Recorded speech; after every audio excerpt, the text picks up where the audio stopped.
오늘 주제는 통계를 보는 법입니다. 통계는 유용한 정보를 제공하지만 잘못 사용되는 경우도 적지 않거든요.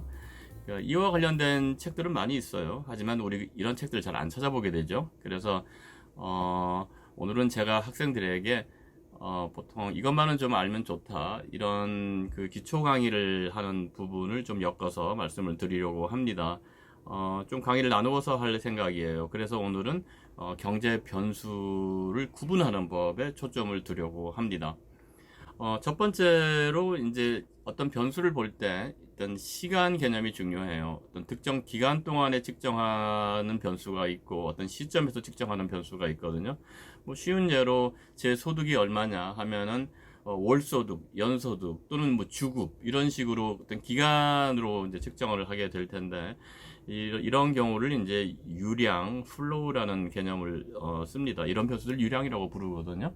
그래서 뭐 소득, 지출, 그 차액인 이제 흑자, 적자 이런 것들이 여기에 해당이 되겠죠.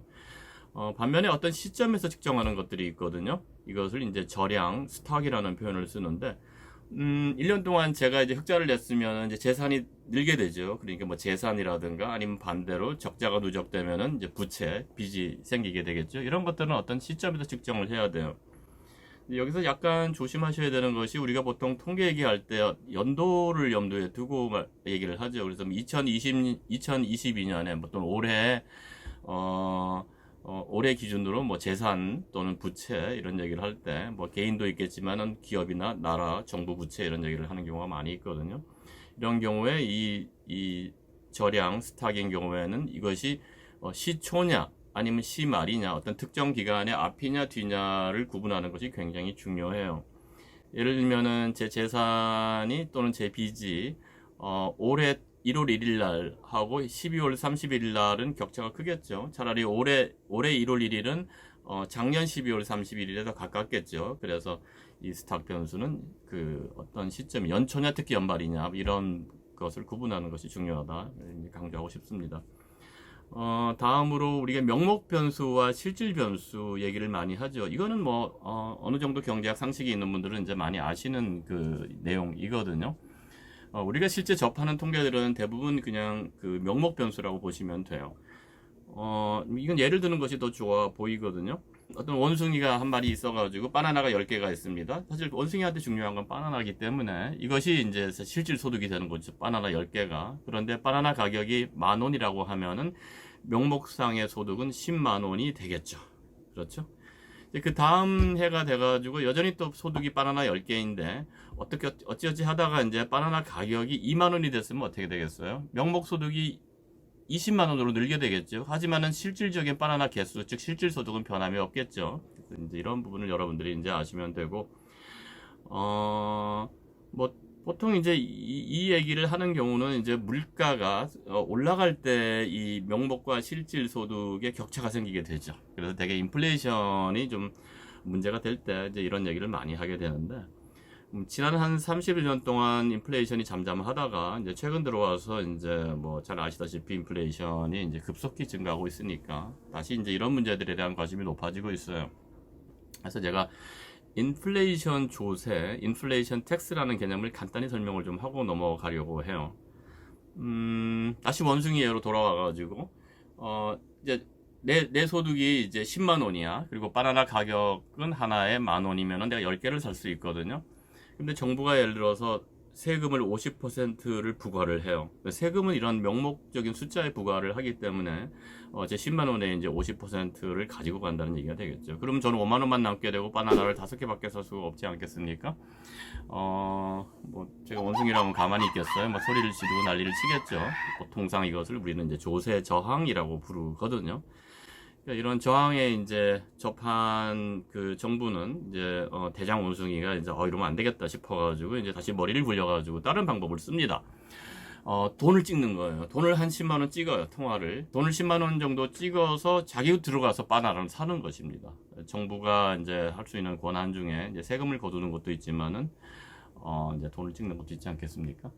그렇게 되면은 이제 바나나 숫자는 10개 고정되어 있는데 이제 돈이 풀리니까 물가가 오르게 되겠죠. 그래서 이제 뭐 그냥 쉽게, 이건 쉬운 예니까 물가가 20,000원이 됐다고 생각을 해보시죠. 그러면은 나 같은 경우에는 분명히 세금은 안 내는데 내가 10만 원밖에 없는데 바나나 가격이 10,000원에서 2만 원이 되니까 5개밖에 살 수 없게 되겠죠. 그 예전에 세금 50%낸 거하고 거의 동일한 효과가 되는 겁니다. 실질 소득의 관점에서는. 어, 그, 그런데 이제 정부 입장에서는 이제 세금을 굳이 그렇게 저항을 느껴가면서 거두지 않고 슬쩍 돈을 찍어서 사게 되니까 결국 자기도 10만 원 내서 2만 원짜리 바나나를 5개 가져가게 되니까 목표를 달성하게 되겠죠. 뭐 이런 것들이 오래 가기는 힘들겠죠. 이렇게 정부가 통화를 찍다 보면은 물가가 오르게 되고, 사람들은 그러면은 이것이 이제 화폐 가치가 전과 달라지니까, 사재기를 하게 되고, 이제 이런 과정이 반복되다 보면은 인플레이션이 급격히 높아지는 초인플레이션, 하이퍼 인플레이션 현상이 벌어지게 돼요. 대표적인 사례가 1980년대 남미 국가들인데, 그 멕시코를 비롯해서 이 많은 남미 국가 정부들이 방만하게 재정을 하다 보니까 이제 적자 재정이 누적이 되고 더 이상 견디기 힘드니까 돈을 찍어서 이렇게 적자 재원을 이제 만들었거든요. 그러다 보니까 이제 물가가 오르게 되고 사람들이 이제 반응을 해서 이제 그 하이퍼 인플레이션 현상이 발생을 하게 됐습니다. 뭐 이후에도 90년대 중반에 멕시코는 또 큰 위기가 왔고, 뭐 아르헨티나 같은 경우는 뭐 2000년대 들어와서도 계속 위기고요. 그 다음에 여러분들 잘 아시다시피 베네수엘라 같은 경우는 지금 형편없죠. 이렇게 이제 물가가 급격히 오르게 되면은 이 가격이 더 이상 기능을 상실해요. 사람들이 이제 가격을 보면서 자기 나름대로 의사결정을 하는데 그것을 하지 않으니까 거의 뭐 통화가 의미가 없어지니까 거래가 실종되겠죠. 그러니까 경기는 이제 급속하게 이제 침체되고 위기로 이제 들어가게 되는 것입니다. 여기서 이제 한 가지 더 언급하고 싶은 것은 우리가 이제 보통 정부가 보도하는 자료를 보면은 이제 우리나라 GDP가 이게 명목 GDP거든요. 한 2천조 원 된다 이렇게 되고 또 경제 성장률 얘기 많이 하죠. 뭐 2%나 3% 이런 식의 얘기를 많이 하는데 조심하셔야 되는 것이 이 경제 성장률은 이런 명목 GDP의 증가율이 아니고 실질 GDP의 증가율이에요. 실제로 의미 있는 것은 바나나 숫자지 사실 명목 금액이 아니지 않습니까? 그래서 이제 실질 GDP의 증가율을 가지고 경제 성장률을 계산한다는 거. 잘 알아두시기 바랍니다. 이거 생각보다 많이 틀려요. 일반 사람들은. 그 정도 얘기고. 다음 주제는 이제, 단위에 관한 얘기예요. 우리가 보통 통상 어떤 수치들을 보면 단위가 있죠. 뭐, 얼마, 화폐 단위가 보통 대부분이고, 화폐 단위가 아닌 경우도 많이 있고. 그런데, 단위가 없는 경우도 있죠. 비율을 이제 계산을 한다거나 또는 증가율 퍼센트 할 적에는 이제 유닛 프리 단위가 없다는 얘기를 하는데 뭘 조심하셔야 되냐면은 이제 이게 가끔 가다가 이렇게 뭐 정부가 발표하는 통계나 이런 거 보면은 의도적으로 자신들한테 유리하게 이렇게 해석을 하는 경우가 많이 있는데 그때 이 퍼센트 개념을 쓰는 경우가 많이 있거든요.